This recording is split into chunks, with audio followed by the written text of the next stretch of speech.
우리가 오늘 읽은 이 사사기 3장 7절부터 이 11절까지의 말씀에는 그 사사기에 나타나는 그 전형적인 어떤 이 패턴이 있지 않습니까? 그래서 패턴이 좀 잘 드러나는 그러한 말씀인데, 이 사사기의 전형적인 패턴은 뭐냐면은 이스라엘 백성들이 불순종해요. 그리고 우상을 숭배를 합니다. 그러고 나면은 하나님의 징계가 임해요. 하나님의 징계가 임하고, 그러고 나면은 이제 또 이스라엘 백성들이 회개를 합니다. 회개를 해요. 하나님을 기억하고 다시 하나님 앞에 회개하는 그러한 장면을 보여줍니다. 그 회개하고 나면 하나님은 사사를 보내요. 사사를 보내서 그 이스라엘 백성들을 구원을 하십니다. 그러고 나서 이제 이스라엘 백성들이 한동안 이렇게 평안하게 이렇게 지내는 모습을 이제 보여주는 거예요. 이게 이제 사사기 속에 나타나는 이 순환 구조죠. 이게 이제 계속해서 이제 반복이 되는 것입니다. 그래서 오늘 말씀도 3장 7절을 한번 보실래요, 여러분? 7절을 한번 더 읽어볼게요. 시작. 이스라엘 자손이 여호와의 목전에 악을 행하여 자기들의 하나님 여호와를 잊어버리고 바알들과 아세라들을 섬긴지라. 자, 바알들과 아세라들을 섬긴지라. 이게 우상숭배죠? 우상숭배 전에 뭐가 있어요, 여러분? 하나님을 잊어버림이 있습니다. 그 전에 뭐가 있어요? 악을 행하는 게 있고. 자, 이스라엘 자손이 여호와의 목전에 악을 행하기 이전에 뭐가 있냐면은 하나님의 이 왕되심이 사라지는 것이 먼저 있는 것입니다. 하나님이 왕으로 계시면은 악을 행할 수가 없죠. 그러니까 하나님의 왕되심이, 하나님의 주인되심이 사라지니까 악을 행하는 거예요. 화도 내는 거예요. 죄도 짓는 것입니다. 그러면서 이제 악을 행하고 이제 하나님을 이제 완전히 잊어버리는 것이죠. 그러면서 이 안에 우상들로 가득 채워서 그렇게 살아가는 것입니다. 여러분, 우리도 마찬가지예요. 여러분, 우리도 이 하나님이 어느 순간에 이 우리의 중심에서 이 주인 되시고 왕 되심의 그런 모습들이 이 사라질 때가 종종 많이 있습니다. 그러고 나면은 우리는 이 안에 우상들로 막 가득 차요. 하나님 대신에 나를 책임져 줄 수 있는 많은 것들을 이제 붙잡으면서 살아간다고요. 우상은 뭐예요, 여러분? 하나님 대신에 나를 구원해 줄 뭔가를 이렇게 붙드는 거예요. 그것이 때로는 내 능력이 우상이 될 수도 있고요. 그것이 때로는 어떤 직장이 될 수도 있고요. 그것이 때로는 사업이 될 수도 있고요. 그 모든 게 다 우상이 될 수가 있는 거예요. 하나님의 왕되심이 사라지니까 이제 죄를 짓기 시작하고 하나님을 잊어버리고 이제는 이 안에 하나님 대신 붙들 많은 것들을 두고 살아가는 거예요. 이제 그러면서 교회를 떠나가기도 하고 우리가 교회를 이제 잊어버리고 또 나오지 않기도 하고 이제 뭐 그렇게 되는 것이죠, 순서적으로. 여러분, 우리도 이 사사기의 이 모습과요 아주 똑같은 모습으로 이렇게 살아갈 때가 있습니다. 여러분, 근데 하나님의 은혜가 더 놀라운 것이요. 하나님의 은혜가 더 놀라운 것이 하나님이 자신의 백성들을 버리지를 않으십니다. 그 대신에 뭐를 하세요? 징계를 하시는 거예요. 징계의 목적은 뭡니까, 여러분? 돌아오는 거예요.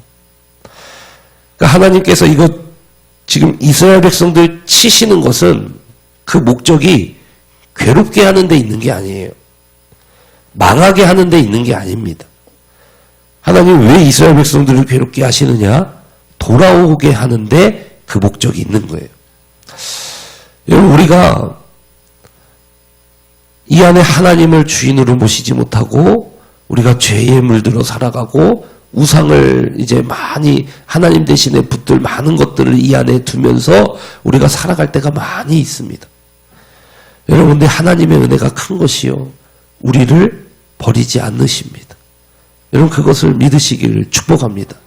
그러나 여러분, 그렇다고 해서 우리가 이 죄에 대해서 방종하면은 더 안 되는 거예요. 절대 안 되는 거예요.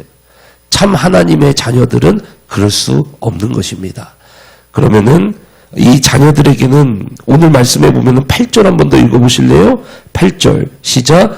여호와께서 이스라엘에게 진노하사 그들을 메소보다미아 왕 구산 리사다임의 손에 파셨으므로 이스라엘 자손이 구산 리사다임을 8년 동안 섬겼더니, 이 리사다임이라고 하는 왕 밑에서 억압당하고 고통당하고 이렇게 이 8년 동안이나 이렇게 살아가는 거예요. 여러분, 우리가 이 죄라고 하는 것에 이게 싸우고 이렇게 나아가지 않으면은 이 우상된 것과 싸우고 하나님이 왕되지 못한 이러한 것들과 싸우고 이러지 않으면은요, 여러분 8년 동안 리사다임을 섬기는 것입니다. 여러분 고통 당하는 것입니다. 하나님이 내버려 두시는 것입니다. 그동안에 징계하시는 것입니다. 그러나 징계의 목적은 뭐라고요, 여러분? 버림이 아니라 돌아오는 데 있는 거예요. 여러분, 우리가 징계받을 때에 이 하나님을 기억하고 얼른 돌아오시는 여러분 되시기를 축복합니다. 왜 죄를 지을까요, 그러면은? 왜 왕대심을 잃어버릴까요, 여러분? 왜 하나님을 결국 7절에 보면은 잊어버릴까요? 기억함이 없어서 그렇습니다. 왜 그러냐면요, 잘 들어보세요. 신명기 말씀이 있죠. 사사기 전에는 신명기가 있잖아요. 자, 그러면 이 신명기 말씀이 있고 여호수아 말씀이 있고 그다음에 이 사사기가 있는 거잖아요. 그럼 신명기 말씀에 보면은 하나님께서는 그 신명기 6장, 뭐 4장, 6장 그리고 그 마지막 이런 데 보면은 자꾸 그 말씀을 기억하게 하시죠.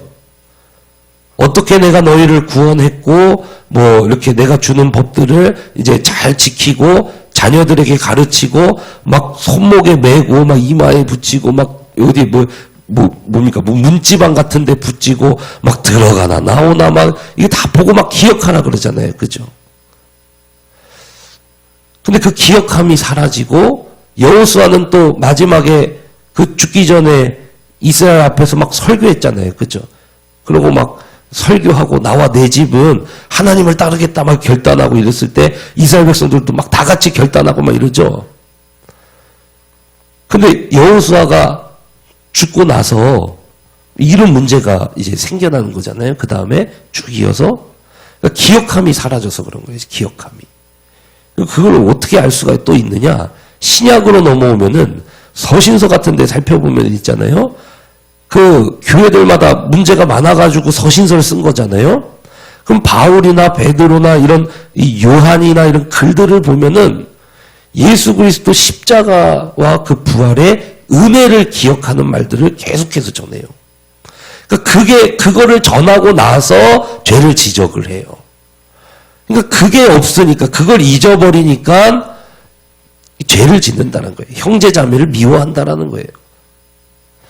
여러분, 우리 안에 하나님의 은혜와 예수 그리스도 그 십자가 부활 이런 모든 하나님의 그런 은혜와 이 사랑을요 잊어버릴 때 우리 안에 이 하나님의 왕대심이 사라지고 죄가 들어오고 우상을 숭배하는 이런 일들이 벌어진다라는 거예요. 여러분, 그러니까 우리는 하나님의 은혜와 그러한 사랑, 그러한 은혜를 잊어버림이 없어야 되는 줄로 믿습니다. 그러려면 어떻게 해야 돼요? 하나님 앞에 겸손히 나와서 그 은혜와 사랑을 우리가 매일매일 이 말씀을 읽는 거예요. 이 말씀은 전체가 다 누구를 바라보게 해요? 예수 그리스도를 바라보게 하는 거예요. 말씀을 읽지도 않고 우리가 이 기도하지도 않고 이 하나님의 은혜를 기억할 수 없겠죠? 그래서 매일매일 이 경건의 훈련을 통해서 우리는 이 기억함이 있어야 한다는 것입니다. 여러분, 그래서요, 초대교회는 모여서 뭐 했어요? 꼭 끝에 성만찬 했잖아요. 성만찬. 예수님이 그거 기념하라 그랬잖아요. 그죠? 그래서 초대교회는 항상 모이면 성만찬을 했어요. 안 빼먹고. 성만찬을 왜 하는 거예요, 여러분? 예수님이 명령하셔서 하는 거예요? 아니면은 기념하라고 하셔서 한 거예요? 기념이 뭐예요, 여러분? 기억하는 거예요.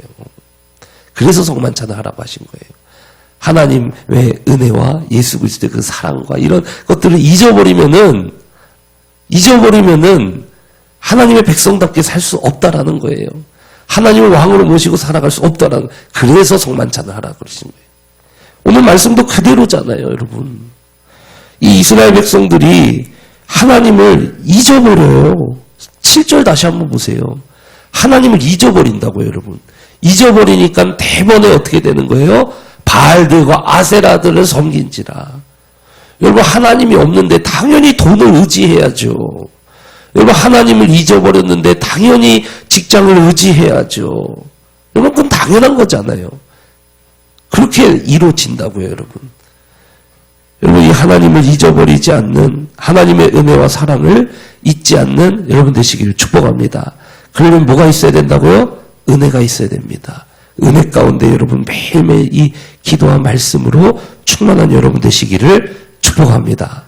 여러분, 어쨌든 이 죄를 지은 이 하나님의 백성들에게 하나님은요, 징계를 주세요.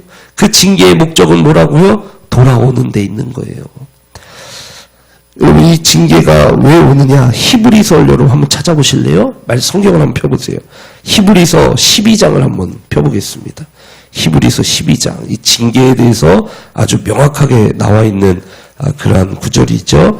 12장 4절부터 우리 한번 읽어보겠습니다. 4절부터 이제 13절까지 이제 뭐 집에 가셔서 읽어보시면 좋고요. 4절부터 한 8절까지 우리 한번 읽어보겠습니다.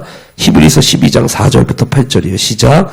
너희가 죄와 싸우되 아직 피 흘리기까지는 대항하지 아니하고 또 아들들에게 권하는 것 같이 너희에게 권면하신 말씀도 잊었도다. 일러스되 내 아들아 주의 징계하심을 경히 여기지 말며 그의 꾸지람을 받을 때에 낙심하지 말라. 주께서 그 사랑하는 시는 자를 징계하시고 그가 받아들이시는 아들마다 채찍질하심이라 해서. 자, 여러분 잘 보세요. 그 5절부터 6절까지 나오는 그 바울이 지금, 바울이 아니죠. 이 히브리서를 쓴 기자가 인용하는 이 말씀이 이게 잠언 말씀이거든요. 그러니까 하나님의 말씀을 가지고 지금 그 기억을 다시 되살려주는 거예요. 그리고 가르치는 것이죠. 왜 징계가 오는지 이런 것들을 가르쳐 주는 거예요.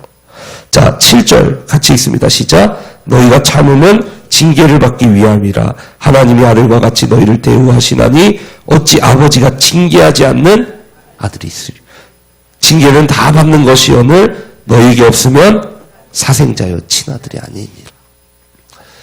당시는 가부장적인 사회였기 때문에 아들을 대표성으로 그 자녀에 대한 이야기를 하는 것이고, 이게 아들, 딸을 이야기하는 것이죠. 그러니까 여러분, 징계는 왜 있어요? 징계는 왜 있습니까, 여러분? 징계는 아버지께서 그 자녀에게 주는 이 돌이킴, 그리고 그의 행동과 이런 모든 것들을 교정하는데 그 목적이 있는 거예요. 여러분, 때로는 우리에게 징계가 있습니다. 여러분, 그럴 때 우리는요, 내가 무엇으로부터 돌아서야 되는가, 이것을 생각하셔야지, 하나님이 나를 버리셨는가, 여러분, 이렇게 낙심하시면 안 됩니다. 하나님 여러분 버리지 않으십니다. 참으로 믿는 자들에게는 하나님의 이 구원의 약속이 있는, 하나님 약속을 신실하게 지키시는 분이시기 때문에 하나님 여러분은 버리시지 않으십니다. 그러나 징계가 올 때, 고난이 올 때, 어려움이 올 때 우리는 하나님 나에게 무엇을 원하시는고, 내가 하나님 안에서 무엇을 돌이켜야 하는고, 하나님 나에게 무엇을 원하시는고, 어떤 사람은 욥과 같은 고통을 당할 때가 있어요. 그럴 때도 마찬가지로 하나님은 나에게 무엇을 원하시는고, 나에게 무슨 말씀을 하여 주시는고, 마찬가지로 그러한 시간을 하나님과 보내시는 여러분 되시기를 축복합니다. 여러분, 그래서 하나님의 백성들이 이 징계를 받고 나서 그 다음에 어떻게 하느냐? 9절이에요. 한번 읽어보세요. 9절 시작. 이스라엘 자손이 여호와께 부르짖음에 여호와께서 이스라엘 자손을 위하여 한 구원자를 세워 그들을 구원하게 하시나니 그는 곧 갈렙의 아우크나스의 아들 온니엘이라. 하나님 잊어버렸어요. 죄를 짓습니다. 우상을 숭배해요. 이 안에 왕으로 안 계시니까 그런 일들을 합니다. 그때 하나님은 은혜와 사랑으로 징계를 주세요. 어려움을 주세요. 그리고 기억나게 하세요. 누구를 기억나게 하세요? 하나님을 기억나게 하세요. 하나님을 기억나게 하세요. 그런 다음에 어떻게 됩니까? 9절에 보면은 이스라엘 자손이 여호와께 부르짖음해. 여러분 한번 보세요. 이스라엘 백성들이 한 일이라고는 우상 숭배하고 회개한 것밖에 없어요. 하나님이 은혜 주시고 그들로 기억나게 하시고 다 하나님이 주권으로 이렇게 이루신 거예요. 우리가 할 수 있는 일이라고는 부르짖는 일밖에 없는 거예요. 하나님을 왕으로 모시고 이 안에 하나님을 기억하면서 하나님 나를 좀 돌아봐 주세요. 이렇게 막 부르짖는 일밖에 없는 거예요. 회개하는 것밖에 없는 것이죠. 사랑하는 성도 여러분, 어느 그 순간이 있습니다. 그 순간이 있어요. 어느 순간에 하나님께서는 우리로 회개케 하십니다. 그 순간이 있어요. 여러분 아마 그 예수님 믿으시는 여러분들 신앙생활 그 가운데 그 순간을 경험한 분들 분명히 있으실 거예요. 그 순간이 있어요. 이 막 회개가 터지고 내 안에 그 죄된 것이 다 쓸려 내려가는 그 순간이 있습니다. 여러분 그때까지는 뭘 해야 되느냐? 하나님의 은혜를 구하면서 기도하시는 여러분 되시기를 축복합니다. 그건 내 마음대로 못해요. 여러분 내가 회개해야지 한다고 회개할 수 있는 게 아닙니다. 그 순간이 있어요. 하나님이 막 도와주시고 막 붙들어 주시고 이 안에 죄된 거 막 다 쓸어버리시는 그 순간이 있어요. 그때까지는 우리는 기도해야 되는 거예요. 기도하며 겸손하게 이 사순절을 보내신 여러분 되시기를 축복합니다. 그러면 하나님께서는 어떻게 해요? 오늘 말씀해 보니까 온니엘이라고 하는 사사를 일으켜서 구원하시는 거예요. 10절 11절 읽어봅니다. 시작. 여호와의 영이 그에게 임하셨으므로 그가 이스라엘의 사사가 되어 나가서 싸울 때에 여호와께서 메소보다미아 왕 구산 리사다임을 그의 손에 넘겨주시매 온니엘의 손이 구산 리사다임을 자 온니엘이 이길 수 있었던 게 그 이유가 뭡니까 여러분? 하나님의 영이 그와 함께 하셔서 이게 싸워서 이겼다라는 거 아니에요. 그렇죠? 그럼 누가 구원하신 거예요? 온니엘이 구원한 거예요? 하나님이 구원하신 거예요? 하나님이 구원하신 거예요. 11절 그 땅이 평온한 지 40년에 그나스의 아들 온니엘이 죽었더라. 아멘. 여러분 하나님이 구원하십니다. 회개하고 돌이키는 그 임계점 거기에 딱 도달하는 그 순간이 있어요. 그래서 회개가 터치고 나면은 하나님께서 그 다음에 이 죄된 거 다 쓸어버리시고 하나님이 그 인생을 송두리째 구원해버리시는 거예요. 확 구원해버리시는 거예요. 여러분, 지금 이스라엘 백성들이 지금 이러한 현상을 겪는 게 출애굽 이후죠. 출애굽 이후. 구원받은 이후에요, 여러분. 우리에게도 충분히 이 사사시대를 보낼 때가 있어요. 이때 우리가 해야 될 일은 무엇이냐? 우리가 하는 일은 우상숭배하고 부르짖는 것밖에 없잖아요. 여기 말씀해 보면은. 우상숭배는 그치고 하나님이 왕되지 못한 것은 그치고 부르짖는 일만 계속 하시는 여러분 되시길 축복합니다. 이 사순절을 그렇게 보내세요, 여러분. 여러분 이 사순절을 그렇게 보내십시오. 그러면 그 포인트가 있어요. 그 딱 시점이 있습니다. 그 하나님만이 하실 수 있는 그 하나님의 때가 있어요. 그 때가 임하면은 이 하나님의 은혜와 함께 회개가 터져 나오고 왕된 것, 죄된 것 다 쓸려나가고 하나님의 구원이 송두리째 이렇게 완전히 내 삶을 확 들어서 이렇게 구원해버리시는 이 시점이 있습니다. 여러분 그러면은 나도 살고 내 가정도 살고 우리 교회도 살고 우리가 다시 하나님의 은혜로 하나님의 임재를 경험하며 그러한 충만한 부흥의 시대로 들어가게 되는 줄로 믿습니다. 여러분 마지막으로요. 온니엘처럼 쓰임받으시기를 축복합니다. 나의 회복을 위하여 공동체의 회복을 위하여 가정의 회복을 위하여 여러분 온니엘처럼 쓰임받으시는 여러분 되시기를 축복합니다. 여러분 온니엘은요. 화려한 사람 아니에요. 오늘 온니엘에 대한 소개를 보실래요? 9절 마지막에 보면요. 갈렙의 아우 그나스의 아들 온니엘이에요. 온니엘이요. 목에 수식어가 많습니다. 그렇게 화려한 사람 아니에요. 온니엘은. 그런데 이 온니엘을 보세요. 여러분. 10절에 보니까 여호와의 영이 그에게 임해서 쓰임을 받아요. 하나님께. 온니엘이 대단한 게 아니라 사실 하나님의 전적인 은혜죠. 그러나 하나님은 우리를 부르셨어요. 하나님은 우리를 부르셨어요. 그래서 여러분 가정을 위해서 또 여러분 몸된 교회를 위해서 이 회복을 위하여 쓰임 받으시는 여러분 되시길 축복합니다. 여러분이 먼저 이 앞에 과정을 다 겪고 하나님의 영 성령으로 충만하여지면요 다른 사람을 섬길 수가 있는 거예요. 빨리 섬겨주세요, 여러분. 우리 가정이 살도록, 우리 교회가 살도록 여러분 빨리 온니엘처럼 섬겨주세요. 여러분 그런 다음에 어떻게 돼요? 승리를 하죠. 그 다음에 11절에 보면은 40년에 평온한 지 40년에 그나스의 아들 온니엘이 죽었더라. 여러분 멋진 인생 아닙니까? 여러분 멋진 인생 아니에요?